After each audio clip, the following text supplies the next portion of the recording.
Olá pessoal, sejam bem-vindos ao canal És o Leão do Mar. Vamos para esse vídeo aqui no canal. E antes de mais nada, vou pedir para vocês se inscreverem, dar o like, compartilha e também hypa aí também esse vídeo para que a gente possa crescer cada vez mais aqui no YouTube, tá, galera? Pessoal, vamos falar um pouquinho do João Paulo. Fiz uma thumb aí, o fim da era João Paulo no Santos Futebol Clube. E a gente precisa fazer algumas considerações importantes. Primeiro, primeiro de mais nada, eu gosto sempre de citar algo, né? Sempre quem me acompanha nas lives, eu gosto de citar uma coisa muito importante que eu levo, né, para mim. A vida é feita de ciclos. A vida é feita de ciclos. E o João Paulo, por tudo que passou no Santos, foi considerado por muitos aí o melhor goleiro do país em dado momento. Machucou, uma lesão muito feia naquele fatídico jogo contra o América na Série B. Perdeu o seu lugar, tendo em vista que o Brasão realmente deu conta do recado. Mas nós, os torcedores, temos que entender que tudo na vida tem um ciclo. E o ciclo do João Paulo no Santos, especificamente, ele acabou. Aí a gente pode fazer algumas discussões, a gente pode, sei lá, mas fazendo algumas indagações. Exemplo, poxa, o Santos está cedendo um atleta que é um bom reserva de ótimo nível, um goleiro, para um Bahia, que é um clube que está hoje atualmente muito bem, através do Grupo City, está inclusive em cima lá na tabela, na parte de cima, e disputando campeonatos importantes. E o Santos empresta esse atleta para esse time. E o banco de reservas do Santos, como é que ficaria? O Santos está enfraquecendo o seu elenco? Tem essas perguntas que alguns torcedores fazem, que são válidas. Mas nós temos que pensar alguns aspectos, pessoal. O João Paulo, ele é um jogador, é um goleiro de alto nível. Muitos times foram atrás do João Paulo, não nesse momento, mas em momentos que ele estava muito bem. Muitos times, como o Flamengo foi atrás do João Paulo, fez proposta, ele não foi. É um goleiro que ele é para ser titular, é considerado como titular para muitas equipes, né? Tanto que para o Bahia, com essa transferência, ele chega com o status de titular no Bahia. Será que ele queria ser reserva do Santos Futebol Clube? Por mais que ele tenha consideração pelo Santos, e ele demonstrou isso quando ele abre mão, né, dos direitos econômicos, o jogador do Santos tem 100%, e parece que alguns atrasos, luvas, ele abre mão. Então é um jogador que ele tem um respeito pelo clube, sempre se declarou pelo Santos Futebol Clube.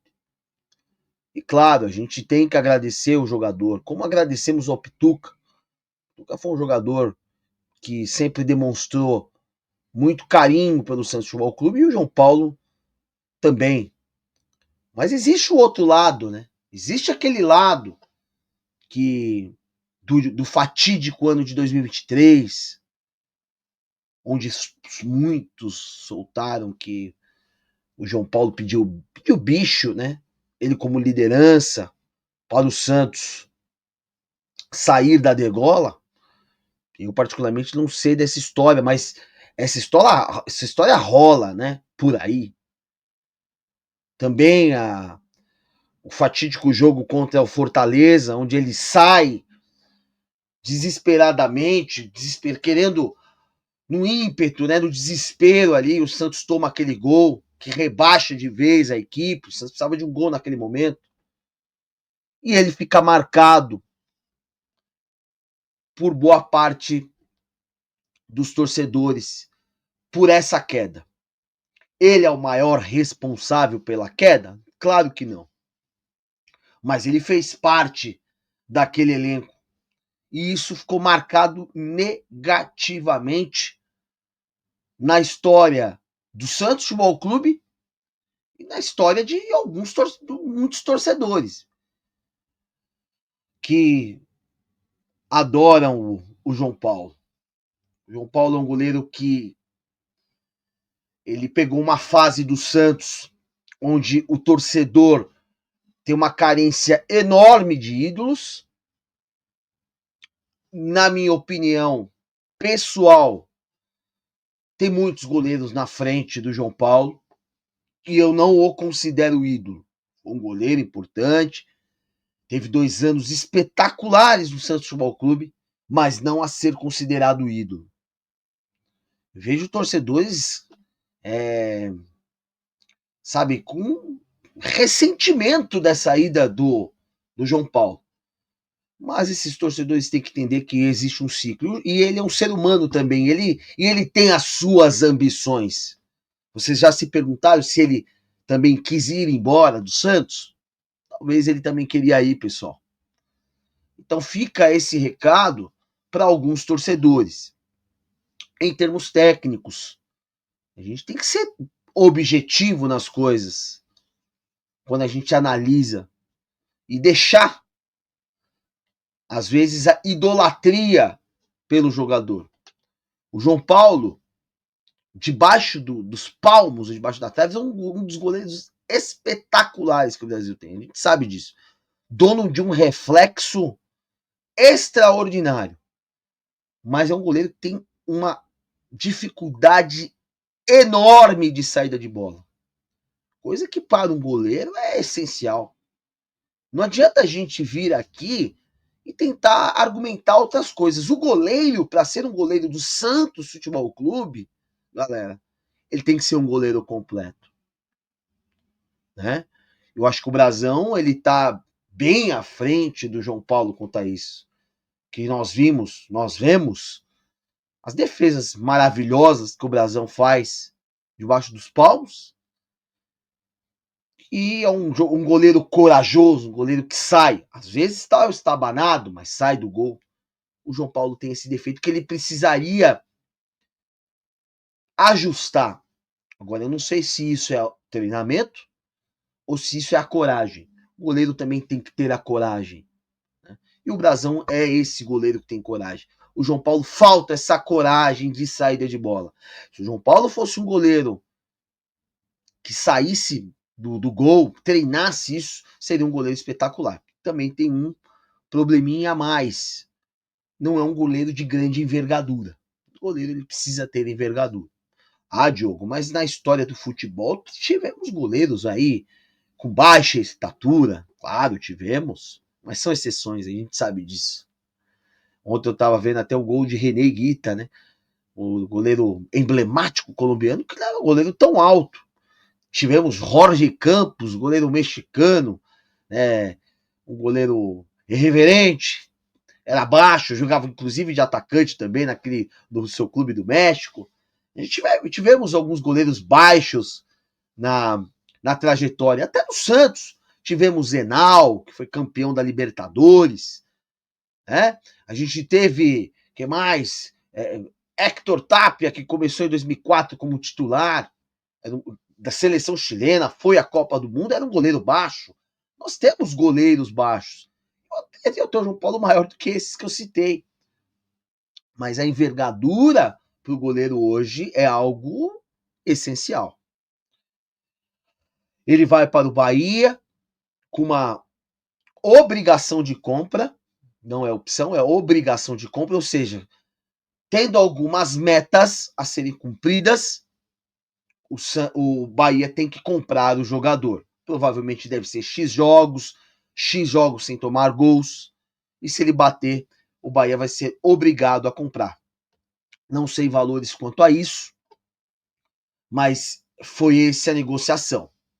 Tá? Eu acho que o João Paulo acabou esse ciclo no Santos, ao fim da era no Santos Futebol Clube, e eu desejo ao João Paulo felicidade, trouxe algumas alegrias para o torcedor do Santos, onde o Santos estava numa agonia danada, mas também ele trouxe também muita tristeza. Então eu acho que fecha o ciclo, o torcedor tem que parar com esse extremismo, torcedores que idolatram demais e torcedores que odeiam demais, não é isso. Eu acho que não é o caminho.